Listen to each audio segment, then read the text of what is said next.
हरे कृष्णा। सनातन धर्म में एकादशी तिथि को सबसे अधिक महत्वपूर्ण माना जाता है कि इस दिन जगत के पालनहार भगवान श्री विष्णु की पूजा की जाती है। हर साल सावन माह के शुक्ल पक्ष की 10वीं तिथि के अगले दिन इस पुत्रदा एकादशी का उपवास रखा जाता है।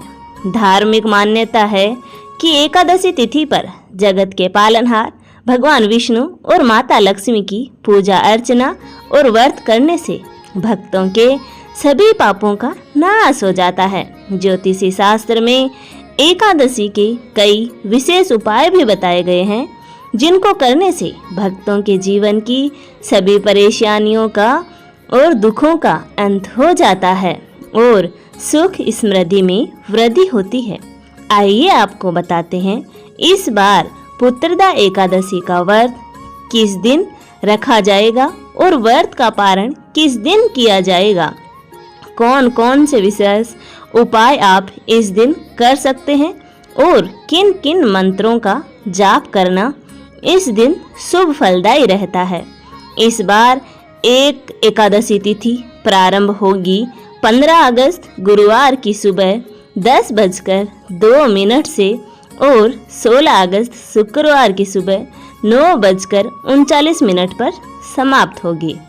इस बार 10वीं तिथि के नियमों का पालन 15 अगस्त गुरुवार को किया जाएगा और 16 अगस्त शुक्रवार के दिन पुत्रदा एकादशी का व्रत रखा जाएगा। व्रत सुबह से प्रारंभ होकर अगले दिन शनिवार के सूर्योदय तक रहेगा। द्वादशी तिथि प्रारंभ होगी 16 अगस्त शुक्रवार की सुबह 9:40 से। इसी के साथ हरिवासर का समय भी शुरू हो जाएगा और 17 अगस्त शनिवार की सुबह 8:06 पर द्वादशी तिथि समाप्त होगी। हरिवासर के समय भगवान विष्णु की पूजा अर्चना की जाती है और उसके साथ ही उपवास रखा जाता है, लेकिन उपवास खोला नहीं जाता और 16 अगस्त शुक्रवार को लगभग दोपहर 3 बजे तक हरिवासर का समय समाप्त हो जाएगा। इसीलिए आपको हरिवासर के लिए समय, यदि आपके मन में कोई विशेष मनोकामना है, उसकी पूर्ति के लिए भगवान विष्णु का यथासंभव पूजन करना चाहिए, मंत्रों का जाप करना चाहिए। साथ ही मंत्र व्रत का पारण हमेशा निर्धारित मुहूर्त में ही करना चाहिए। 17 अगस्त शनिवार को सुबह 6:08 से 8:06 का जो मुहूर्त है वह व्रत पारण का मुहूर्त है।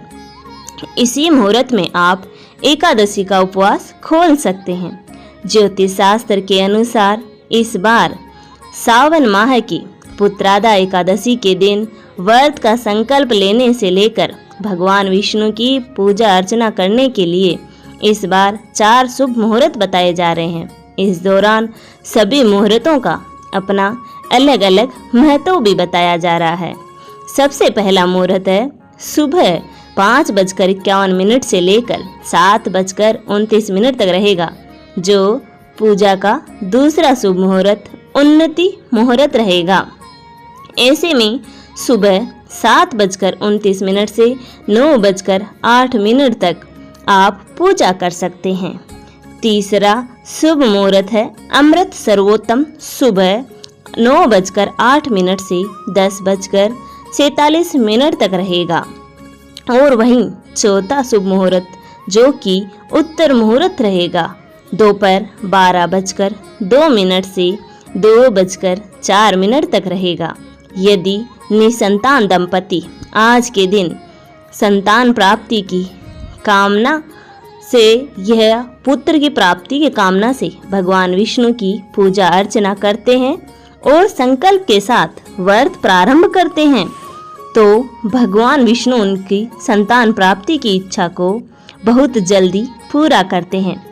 साथ ही भगवान विष्णु प्रसन्न होकर उन्हें जीवन में सुख समृद्धि का आशीर्वाद भी देते हैं। सभी पापों से मुक्ति भी दिलाते हैं और अंत में ऐसे भक्त को भगवान विष्णु के वैकुंठ लोक में वास मिल जाता है।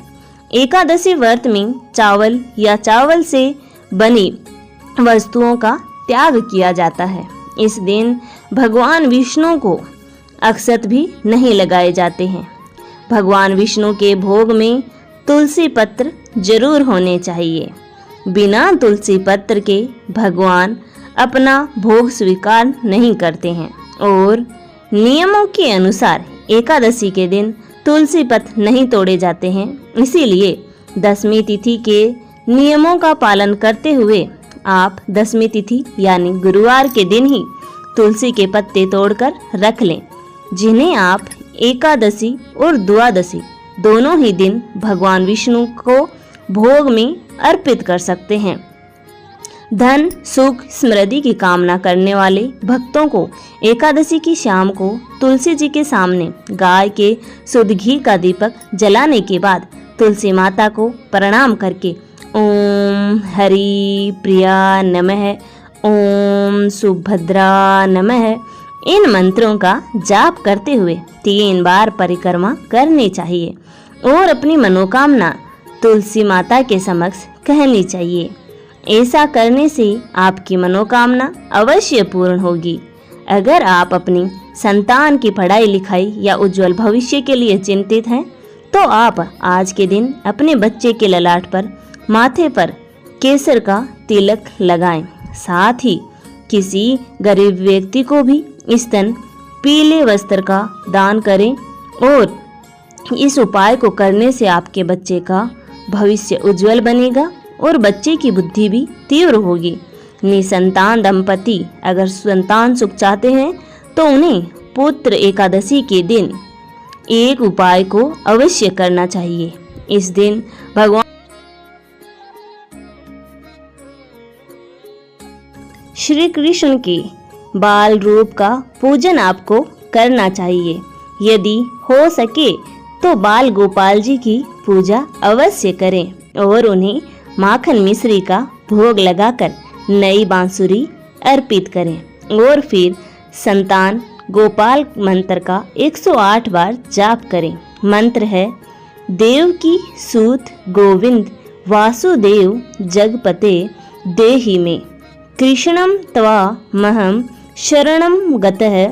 अगर पूर्ण श्रद्धा और भक्ति भाव के साथ इस मंत्र का जाप किया जाए तो कान्हा जी की तरह पुत्र की प्राप्ति होती है।